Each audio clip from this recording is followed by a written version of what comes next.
Good morning and welcome to the second morning porridge for today, February 9th, 2026. The second part is going to be all about Bitcoin. The confabulation that is Bitcoin finally dies in a pool of disinterest. And I think for the quote on this one, well, I'll give it to Warren Buffett. Rat poison squared. Well, it's been interesting while it lasted. Bitcoin has given me plenty to write about these last 15 years. Up, down, and shake it all about. But this tumble feels different. No one is trying to seriously defend it. The walls are down, and Bitcoin might be about to vanish in a puff of logic. Or will it? Once you have them, cockroaches are extremely difficult to exterminate. Now, I've been meaning to write about the collapsing Bitcoin confabulation for days, but more important stuff has been happening, so I deliberately put aside some time this morning to record this extra porridge. History is littered with sudden collapses. Seemingly invulnerable fortresses suddenly fall to a gaggle of ragtag guerillas. Empires can tumble overnight for no apparent reason, and dictators are omnipotent one moment and dead in a ditch the next. It might be the same for Bitcoin. It feels like the wind has completely gone from its sails. So apart from that, Kathy, how's your wallet? Just over a year ago it felt very different. November 4th, 2024 was a very bad day for my personal wealth. Having faith in America and Americans, I'd convinced myself Kamala Harris could win the US presidency despite her obvious limitations. I was in Washington and went into the election with a large levered short on both Tesla and Bitcoin, expecting both to tumble when Trump lost the election. I was wrong and both rallied spectacularly. My positions were both subsequently wiped out. Trump had promised us the future was crypto, and he would make it so. I knew the risk and shrugged. You win some, you lose some, but what goes around comes around. This morning the world has already forgotten its shocked bewilderment that Trump posted Obama as a monkey on Truth Social last week. Somebody else will no doubt take the blame. There will be little in the way of reckoning or punishment. Trump has turned insult and grift into an art form, and he cares little for crypto. It's made him rich, but why should he care? Last week we were reading about Abu Dhabi quietly buying 49% of Trump's crypto ventures, and we shrugged.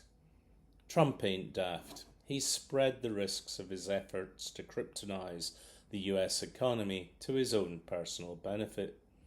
Today, the world feels distinctly meh about Bitcoin, and I feel a bit like a Canadian seal clubber as I write about it. These poor sad-eyed millennials and Gen Zs wondering why they aren't rich, but Trump is. I almost feel sorry for them as I swing the club, telling them you have nobody to blame but yourselves. Thwack. The truth is, it's well past closing time for Bitcoin, one of the most improbable and corniest ideas ever in global finance. Like Trump, it was interesting, but fundamentally a mire of contradictions. Like Trump, Bitcoin no longer excites us, but has become kind of boring, repetitive, and lost the luster it once had. Like any good Ponzi scheme, it worked because although it was entirely speculative, it seemed to be a magical money tree. Not anymore. Ignore Michael Saylor when he tells us it's going to up as his head goes under the water for the third time. Today, the meme stock markets and Bitcoin fanboys seem to have grown up. They're beginning to understand that there are real assets like gold and stocks and AI that not only provide real upside but are genuine and grounded in a way that Bitcoin never was. You want to speculate to get rich? Well, there are real assets to realize that from. You don't need to play pixels some cyber crim has his eye on. I've been writing about Bitcoin since 2010 in the early Morning Porridge iterations, and if you're a subscriber, you can find everything I've written about Bitcoin since 2018 on the website. The only positive that I've ever said about it is that I'm very happy to trade the stupidity of others. Yep, I admit to having made some money playing Bitcoin sentiment, but not nearly as much as I lost in my election trade. I've consistently said Bitcoin was a daft idea. I've therefore repeatedly been told that I'm an idiot, that I don't understand it, and my qualifications to call myself a market strategist without embracing crypto makes me a liar and a fool. Yet I've stuck to my guns. You can find all the various reasons in previous porridges. And I've never doubted the strength of my gut feel that crypto is utter bunkum. But I've been repeatedly surprised by its resilience and the frankly ridiculous narratives and promises that have thrived around it, like tokenization and NFTs and all the other nonsense that went with it. The reality was, I've always underestimated the gullibility of people and the Bitcoin shill's ability to keep attracting greater fools despite common sense, logic, and facts. And I guess that explains Bitcoin's longevity. And this will be the sixth collapse in Bitcoin that I've written about, but this one feels very different. There is little of the usual puff of influencers and crypto experts arguing to hodl, pointing at charts sloping ever upwards to $1 million, and not even much noise about buying the dips.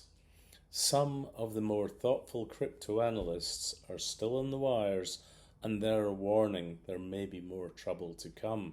This could get worse. And it feels like much of the cryptoverse has quietly walked away. Some of crypto's biggest names have very publicly expressed the renunciation of the false money, justifying their newfound disinterest because of the imminence of quantum computing, its failure to be accepted as digital gold, the collapse of the economics of Bitcoin mining, and that it trades like a levered Nasdaq death slider. Mining is the really big issue. It's critical miners keep mining to keep the BTC market beating. Most folk understand that. Bitcoin is technically obsolete without them. It's clunky, and without miners, it dies. And there is an exhaustion amongst the shills who pumped and dumped the Bitcoin concept.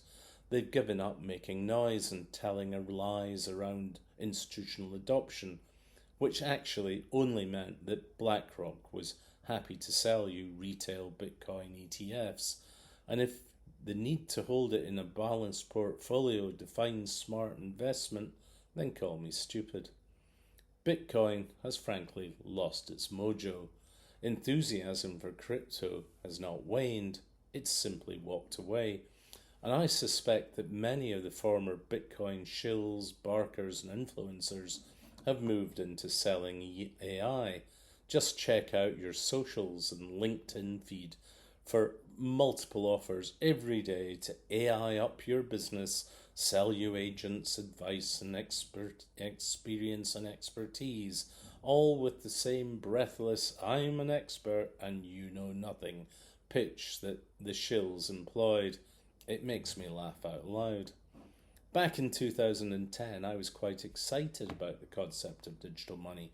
I couldn't find any way to buy it when I first heard about it, but as I read more, I became more concerned about the insane libertarian nonsense around it. It was very clever, but so was Stalin. I understand proof of work and concepts like that, but I concluded that mining sounded terribly wasteful and expensive, and I saw absolutely no basis or need for libertarian money. Now, I've never been a fan of quantitative easing, but I rather thought that central banks, fiat money, and treasuries had coordinated a rather effective defence against the global financial crisis of 2008. I frankly didn't see the need for Bitcoin and never have. Increasingly, I came to perceive Bitcoin as a bad case of emperor's new clothes risk, which I talked about earlier this morning. One day it would be exposed as Bolchok's naked. I doubted everything Bitcoin claimed to solve about the supposed evils of fiat money, and it looks like I was right. By the early 2010, Bitcoin was really catching on. I watched a completely new type of young, aggressive, usually young men, touting Bitcoin as the ultimate financial asset. I watched it facilitate illegal trading, which no one really seemed to have much of a problem with. I warned about the multiple scandals and coin thefts. The shills still talked with great confidence, spouting absolute claptrap about digital gold, scarcity, future values, trading patterns, transactional security. What's happened to them all? Well, maybe they've all grown up. It was 2016 when I first offered $1,000 for anyone who could explain me a single, genuine, unique use case for Bitcoin that wasn't illegal. One guy even tried to sue me for not accepting his proof it was better than gold. No one has ever presented me with anything close to a description of anything beneficial and better that cryptocurrencies deliver that is better than cash or existing systems.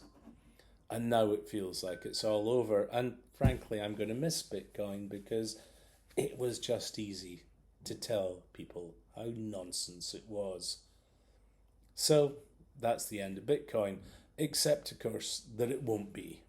Somewhere in a dark, forgotten corner of an abandoned crypto mine, someone will pull the wooden stake rammed through lifeless computer and press the red button, and it will all begin again. And if it does, I will be happy to trade it and dump it whenever I see the opportunity. Anyway, out of time for this afternoon and back to writing about real stuff tomorrow. Thanks very much. You can find the Morning Porridge on www.morningporridge.com. It will be there every morning, fresh to your inbox if you're interested. Thank you very much for your attention. Cheers.